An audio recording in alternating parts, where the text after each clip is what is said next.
സ്വകാര്യ tuition സെന്ററുകളിലടക്കം class എടുക്കുന്ന അധ്യാപകർക്കെതിരെ നടപടി തുടങ്ങി പൊതുവിദ്യാഭ്യാസ വകുപ്പ്. മത്സര പരീക്ഷാ കേന്ദ്രങ്ങൾ നടത്തുകയും ക്ലാസ് എടുക്കുകയും ചെയ്യുന്ന സർക്കാർ എയ്ഡഡ് സ്കൂൾ അധ്യാപകർക്കെതിരെയാണ് നടപടി. പൊതുവിദ്യാഭ്യാസ ഡയറക്ടറുടെ നിർദ്ദേശപ്രകാരമാണ് ഇവർക്കെതിരെ നടപടി സ്വീകരിക്കുന്നത്. സർക്കാർ ജീവനക്കാർ സ്വകാര്യ ട്യൂഷൻ എടുക്കുന്നതുമായി ബന്ധപ്പെട്ട നിരവധി പരാതികൾ ലഭിച്ചതിന്റെ അടിസ്ഥാനത്തിലാണ് വിദ്യാഭ്യാസ വകുപ്പിന്റെ തുടർ നടപടികൾ. ഇതിന്റെ ഭാഗമായി സ്വകാര്യ ട്യൂഷൻ സെന്ററുകളിലടക്കം ക്ലാസ് എടുക്കുന്ന അധ്യാപകർക്കെതിരെ കർശന നടപടിയുണ്ടാകും. മത്സര പരീക്ഷാ കേന്ദ്രങ്ങൾ നടത്തുകയും ക്ലാസ് എടുക്കുകയും ചെയ്യുന്ന സർക്കാർ എയ്ഡഡ് സ്കൂൾ അധ്യാപകർക്കെതിരെയും നടപടി തുടങ്ങിയിട്ടുണ്ട്. പൊതുവിദ്യാഭ്യാസ ഡയറക്ടറുടെ നിർദ്ദേശപ്രകാരമാണ് ഇവർക്കെതിരായ നടപടികൾ സ്വീകരിക്കുന്നത്. സൗജന്യവും നിർബന്ധിതവുമായ വിദ്യാഭ്യാസത്തിനുള്ള കുട്ടികളുടെ അവകാശ നിയമപ്രകാരം അധ്യാപകരുടെ സ്വകാര്യ ട്യൂഷൻ നിരോധിച്ചിട്ടുണ്ട്.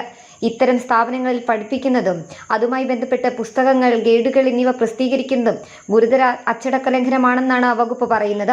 സർക്കാർ എയ്ഡഡ് സ്കൂൾ അധ്യാപകർ സ്വകാര്യ ട്യൂട്ടോറിയൽ സ്ഥാപനങ്ങളിൽ ക്ലാസുകൾ എടുക്കുന്നത് പെരുമാറ്റച്ചട്ടങ്ങൾക്ക് വിരുദ്ധമാണ്. സ്വകാര്യ സ്ഥാപനങ്ങളിലെ അധ്യയനം, ഗൈഡുകളുടെ പ്രസിദ്ധീകരണം തുടങ്ങിയവയ്ക്ക് പ്രത്യക്ഷമായും പരോക്ഷമായും കൂട്ടുനിൽക്കുന്നതും ഗുരുതരമായ അച്ചടക്ക ലംഘനമാണെന്ന് പൊതുവിദ്യാഭ്യാസ വകുപ്പ് ഇറക്കിയ ഉത്തരവിൽ വ്യക്തമാക്കി. ഈ ഉത്തരവിന്റെ പശ്ചാത്തലത്തിലാണ് കടുത്ത നടപടികളിലേക്ക് വിദ്യാഭ്യാസ വകുപ്പ് കടക്കുന്നത്. ജനം, തിരുവനന്തപുരം.